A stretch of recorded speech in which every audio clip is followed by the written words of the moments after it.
Buenas tardes, doctor Carlos Mario Frías. A continuación expondré la solución a los dos casos presentados en la actividad libre de la semana 3 de las guías virtuales de Derecho Penal. Esto teniendo en cuenta las observaciones dadas en la calificación del trabajo preliminar. En el primer caso tenemos a Marcos, quien es un hombre diagnosticado esquizofrénico y se trata con pastillas. Un día, para asegurarse de que su compañera permanente no se le vuelva a quemar el arroz, le da una golpiza que se adecua al tipo penal de violencia intrafamiliar. En este caso debo determinar el injusto en Marcos. Entonces, para determinarlo, debo remitirme al artículo 25 de nuestro Código Penal colombiano, el cual nos menciona que la conducta punible puede ser por acción o por omisión. En el caso en concreto podemos observar que esta conducta se constituyó por acción, puesto que Marcos actuó de manera voluntaria y consciente, persiguiendo la obtención de un resultado, el cual era asegurarse de que a su compañera sentimental no se le volviera a quemar la comida. Teniendo en cuenta lo anterior, es importante no perder de vista el artículo 90 del Código Penal, el cual señala las circunstancias que se requieren para que una conducta sea punible. En este artículo 90, como primera circunstancia encontramos la tipicidad, que está establecida en el artículo 10 de nuestro Código Penal. Esta tipicidad, en resumen, es la adecuación de la conducta a la norma, de tal forma que el tipo penal es el mecanismo utilizado por la ley para definir comportamientos injustos que ameriten una pena. En el caso de Marcos, nos enfrentamos al tipo penal de violencia intrafamiliar establecida en el artículo 229 de la Ley 599 del año 2000. Dicho esto, a continuación voy a establecer los elementos esenciales de la tipicidad objetiva para el caso en concreto. Como sujeto activo tenemos a Marcos, puesto que la ley nos dice que es aquel a quien realiza la conducta. Como sujeto pasivo tenemos a la compañera permanente de Marcos, y esto obedece a que la ley define al sujeto pasivo como el titular del bien jurídico que ha sido lesionado. Dentro de los objetos tenemos el jurídico, que es aquel bien jurídico que se daña. En este caso, el bien jurídico lesionado es la familia. Y el objeto material, que es aquella persona o cosa sobre la cual recae la conducta, es decir, la compañera permanente de Marcos, quien es la víctima. Como verbo rector encontramos para el caso en específico maltratar, es decir, tan solo basta con ejecutar esta conducta contra algún miembro del núcleo familiar para determinarse la acción. Frente a la tipicidad subjetiva, encontramos el marco normativo en el artículo 21 de nuestro Código Penal. En ella se establecen las modalidades de la conducta, siendo estas el dolo, la culpa y la preterintención.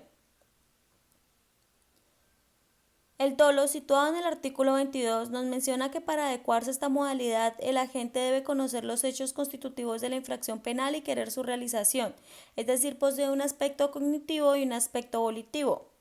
Si observamos bien el caso de Marcos, podemos determinar que existía la plena voluntad de cometer la acción prohibida por la ley, e incluso que aquella acción fue premeditada y llevada a cabo con el único fin de que su compañera permanente no se le quemara de nuevo el arroz.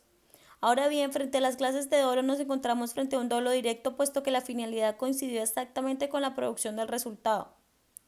Como segunda circunstancia que se requiere para que la conducta sea punible se encuentra la antijuricidad. Con respecto a la antijuricidad formal, se puede observar que la ley menciona unos aspectos negativos considerados en el artículo 32 del Código Penal. Sin embargo, revisándolos de manera exhaustiva se puede determinar que no existe causal de justificación alguna que se adecue a la conducta de Marcos. Ahora bien, frente a la antijuricidad material se puede verificar que efectivamente sí hubo una lesión al bien jurídico protegido por el título sexto de la parte especial de nuestro Código Penal colombiano. Como tercera circunstancia encontramos la culpabilidad. Dentro de sus elementos están la imputabilidad o capacidad, el conocimiento de la antijuricidad y la exigibilidad de un comportamiento diferente. En el artículo 33 de nuestro Código Penal colombiano, es decir, la Ley 599 de 2000, establece quiénes son inimputables. Es inimputable quien en el momento de ejecutar la conducta típica antijurídica no tuviera la capacidad de comprender su ilicitud o de determinarse de acuerdo con esta comprensión por inmadurez psicológica, trastorno mental, diversidad sociocultural o estados similares.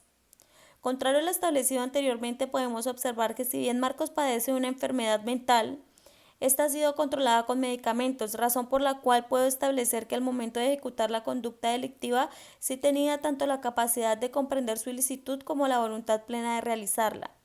En consecuencia de lo anterior, Marcos es imputable y por lo tanto responsable penalmente por el delito de violencia intrafamiliar. Para el caso número 2 tenemos a Rogelio, quien es un hombre consumidor de heroína y tiene una fuerte adicción a estas sustancias, las cuales se paga con el dinero que recolecta de la mendicidad. En una mala racha, Rogelio no logra reunir el dinero que necesita para drogarse, por lo que entra en un síndrome de abstinencia consistente en el vehemente deseo de consumir, intensa disforia, náuseas, dolores, diarreas, fiebre e insomnio. Estos síntomas llevan a Rogelio a amenazar con una navaja a Marcos para que le entregue el dinero que lleve consigo y con este Rogelio poder comprar drogas. Marcos se resiste, por lo que Rogelio lo agrede con una navaja y lo provoca la muerte. Para empezar, podemos observar que la conducta de Rogelio se constituyó por acción, puesto que actuó de manera voluntaria y consciente persiguiendo la obtención de un resultado, la cual era obtener el dinero para comprar las drogas. Teniendo en cuenta lo anterior, voy a proceder a determinar si Rogelio está inmerso dentro de una conducta punible. Para ello, debemos remitirnos al artículo 9 y siguientes del Código Penal, donde nos mencionan las circunstancias que se requieren para que una conducta sea catalogada como tal. Como primer punto, voy a tipificar la conducta tanto en el aspecto objetivo como subjetivo. En el caso de Rogelio nos enfrentamos a dos tipos penales, constituyéndose este en un concurso de delitos. Como primer tipo penal tenemos el homicidio agravado señalado en el artículo 103 y 104 del numeral 2 de la Ley 599 del año 2000. Como segundo tipo penal tenemos el hurto calificado, determinado en el artículo 239 y 240 de la Ley 599 del año 2000. A continuación, voy a establecer los elementos esenciales de la tipicidad objetiva para el caso en concreto. Como sujeto activo tenemos a Rogelio, puesto que la ley nos dice que es aquel quien realiza la conducta. Como sujeto pasivo tenemos a Marcos, porque es a él quien se le ha vulnerado el bien jurídico.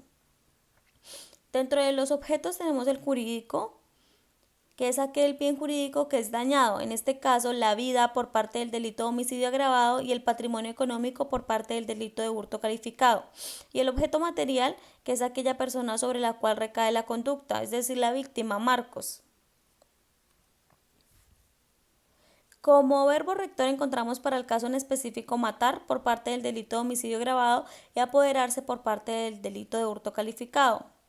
Es decir, tan solo basta con ejecutar alguna de estas dos conductas para determinarse la acción. Frente a la tipicidad subjetiva encontramos el marco normativo en el artículo 21 de nuestro Código Penal, estableciendo las modalidades de la conducta, siendo estas dolo, culpa y preterintención. Para el caso en concreto nos encontramos que Rogelio no se encontraba bajo los efectos de sustancias psicoactivas como la heroína.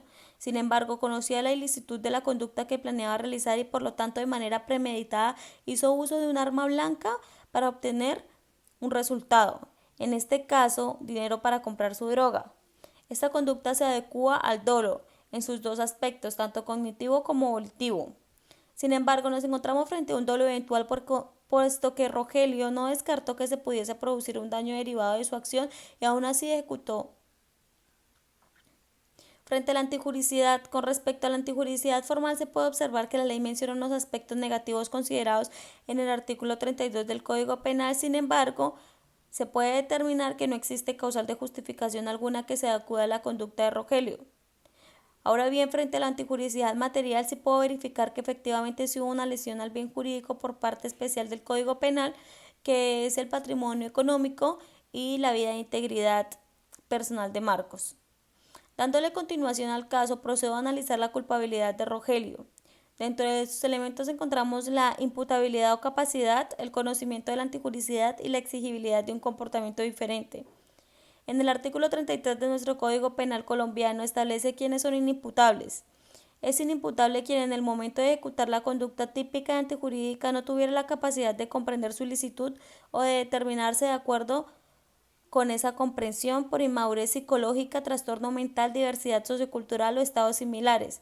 Y en su parte final menciona que no será inimputable la gente que hubiese preordenado su trastorno mental. La drogadicción plena, sea fruto de una intoxicación crónica o de una intoxicación aguda, da lugar a la inimputabilidad bajo la condición de que el sujeto pierda por completo la capacidad de comprensión y de autodeterminación sin que ésta obviamente sea con intención de realizar una conducta punible. Sin embargo, Rogelio podía autodeterminar si tenía la capacidad de comprender que con su conducta punible obtendría un resultado, siendo esta conducta premeditada. En conclusión, puede adecuar la conducta de Rogelio como una culpabilidad o imputabilidad disminuida o atenuada, puesto que Rogelio se hallaba bajo los efectos de un síndrome de abstinencia, lo que no da lugar a una exclusión de culpabilidad, sino más bien a una disminución de la capacidad de comprender el carácter ilícito de la conducta. En consecuencia de lo anterior, puedo determinar que Rogelio es imputable y por lo tanto responsable penalmente por el delito de homicidio agravado en concurso con hurto calificado.